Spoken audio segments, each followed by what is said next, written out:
Welcome to the Market Outlook video presented by MarketScholars.com. I'm your host, Brandon Van Zee. It's December 5th, 2023. First of all, if you're new, welcome aboard. Remember to go over to YouTube, click subscribe on our channel, then go down below into the description area and make sure you're signed up for our email distribution list so that way you can be notified whenever we post these videos. You'll also see which stocks are giving you overbought and oversold cluster signals at the bottom of those emails. In addition to that, we're heavy users of Twitter, or what they would refer to as X these days.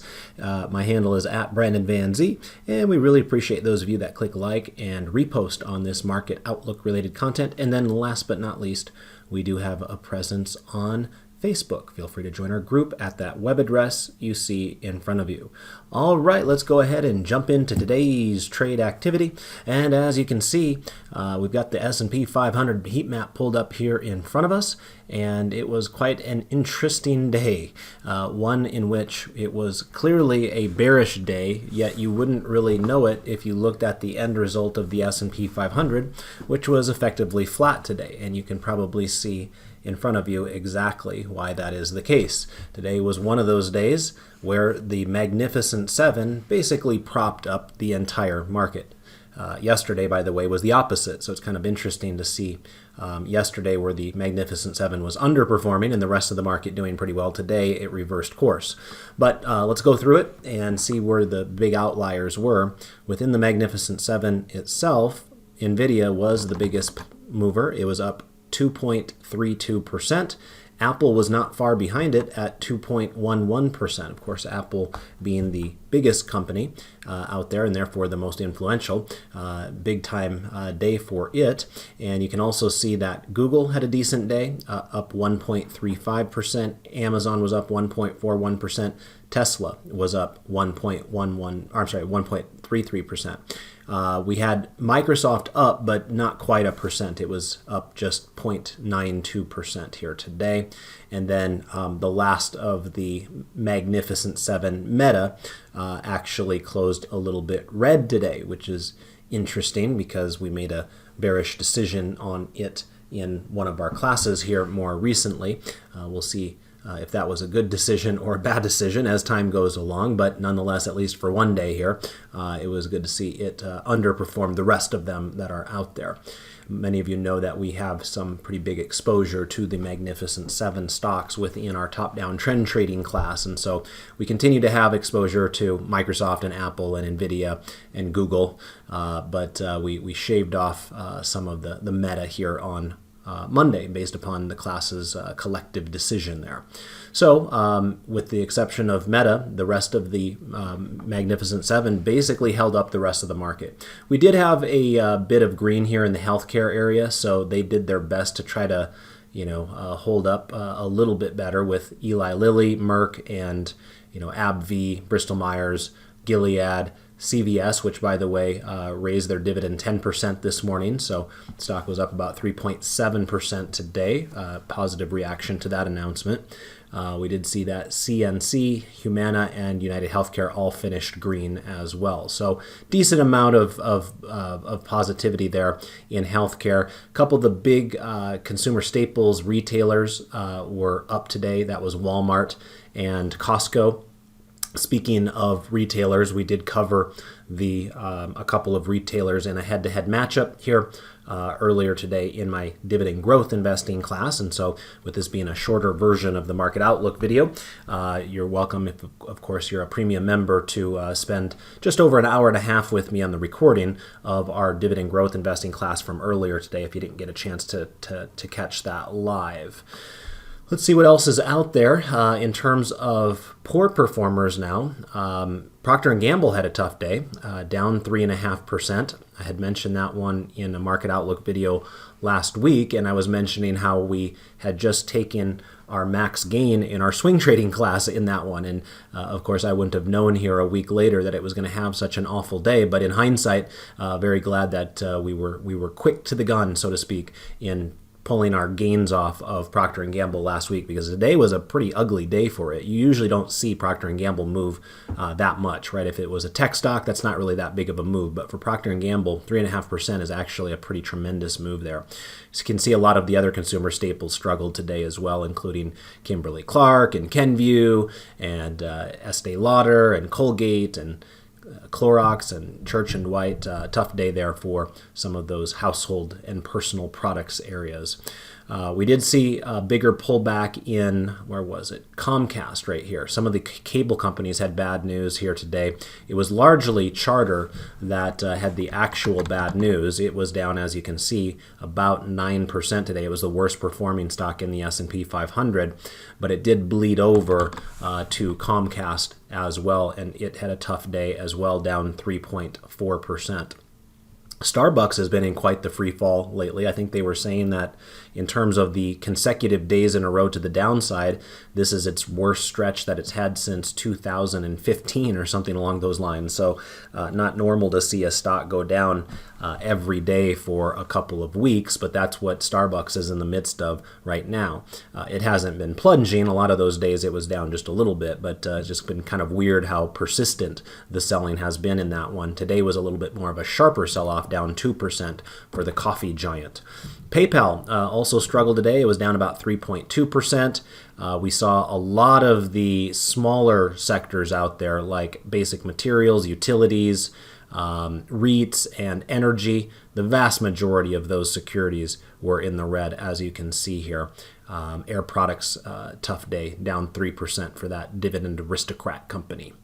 So I guess the takeaway here from the heat map is clearly it was a bearish breadth day, even though you did have the giants of the tech space kind of propping up the rest of the market.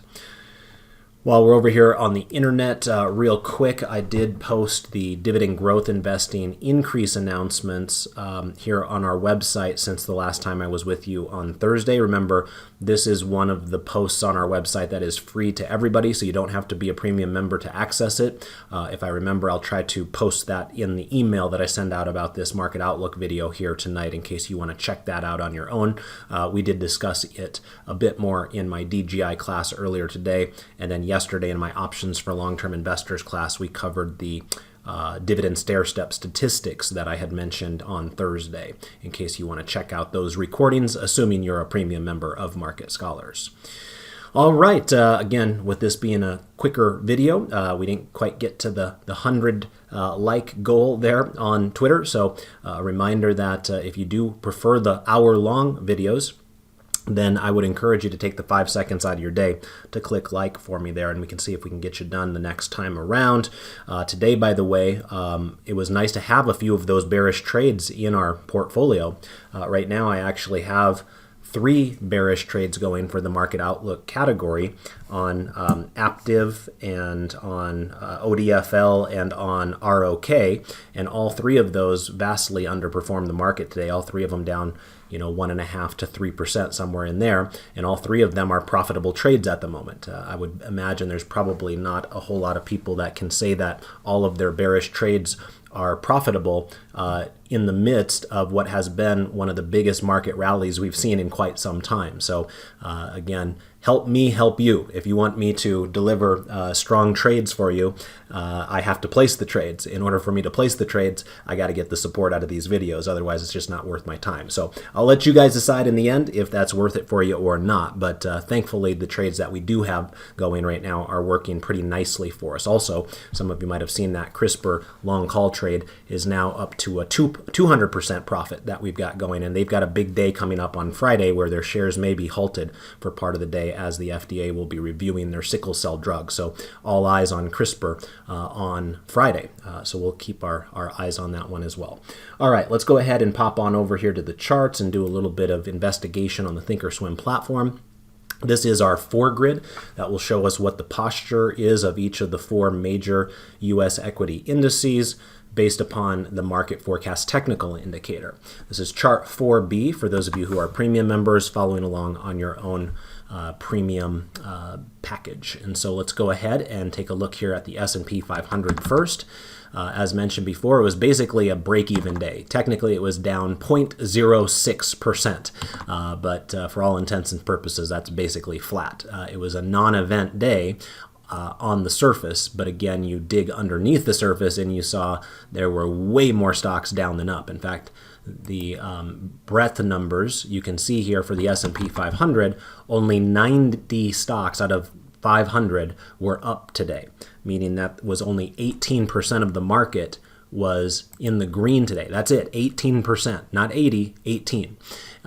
So in other words, below 20% of the stocks in the market were up today, yet the market itself was break even. That is not normal, and that is courtesy of Apple and Nvidia and some of the mega caps pulling their weight much more aggressively. Since they have the bigger market caps, they have the ability to do that. So the end result on the S&P 500 is we remain with a strongly bullish posture. No surprise there, still well above the rising 30-day moving average as well. Dow Jones Industrial Average is next. You can see it was a little bit more of a sell-off in the Dow today. It was down 0.22%. Still not an aggressive day, but a little bit worse than the S&P 500. As you can see, the Dow remains very close to 3-month highs and obviously still has that strongly bullish posture and is above its rising 30-day moving average. In fact, the Dow also has a bullish intermediate confirmation signal, where the green line is in a bullish territory and the red line is in the lower reversal zone. In this case, we would not call this the ideal version of it, however, because the blue line is not between 20 and 50. That would give the sign of a healthier pullback. This is just a very gentle pullback that we experienced today. So there could be more of that before we get a legitimate opportunity for a bounce, but we shall see. Right now we're in coast mode with the Dow Jones and those mega cap blue chips out there. On the bottom rung now, over here on the left-hand side where we got the NASDAQ composite, it was up 0.31% today. So obviously the best of these four. Naturally, that's because those big tech companies that propped up the rest of the market today have a higher concentration within the tech-heavy NASDAQ composite than they do in these other indices. And so the NASDAQ actually escaped any selling today. It was actually up pretty nicely, and actually today's body engulfed yesterday's body bullishly. You can see that that remains with a strongly bullish intermediate posture, prices above a rising moving average. And then the Russell 2000, you can see sold off after yesterday's overbought cluster signal. That's what that little red dot means. And so today was a little bit of a vicious pullback, down 1.38%. It was the worst performing index out of the major indices out there. However, it does remain with a strongly bullish posture. And like the Dow, technically you do have a bullish intermediate confirmation signal. But again, the blue line is not where you want to see it. And actually the red line is a little bit too low. We don't like it when the red line goes below 5 because that gives us more of an extreme reading there. So not an idealized form, but the signal exists nonetheless. Real quick here on our 12 grid, let's go ahead and pull up our asset class 12 grid. Wanted to point out that the 10-year Treasury yield fell yet again today. We are down to 4.17% on the 10-year U.S. Treasury yield, which, as you can see, is the lowest level for yields in 3 months. Today it didn't really help the market, so to speak, but at least it still continues to head in the right direction, the direction that most market participants would want it to head, which is lower. And you can see it still has a strongly bearish posture and is well below its falling 30-day moving average. U.S. dollar did have a strong day, so that was kind of an offsetting impact there. We traditionally like yields falling, but we would like to have the U.S. dollar falling as well, but that didn't happen today. U.S. dollar was up. It's still trying to have its reversion to the mean move after these oversold cluster signals here, so this is playing out pretty much as you expected it would have. The question is, will it be able to get above that falling 30-day moving average there? It'll have that opportunity to test it here within the short term. I really like the way that gold's chart is shaping up. Gold had an explosive futures night on Sunday night, but then it kind of sputtered here when the markets opened yesterday, and that sell-off continued to a degree today with it down 0.38%.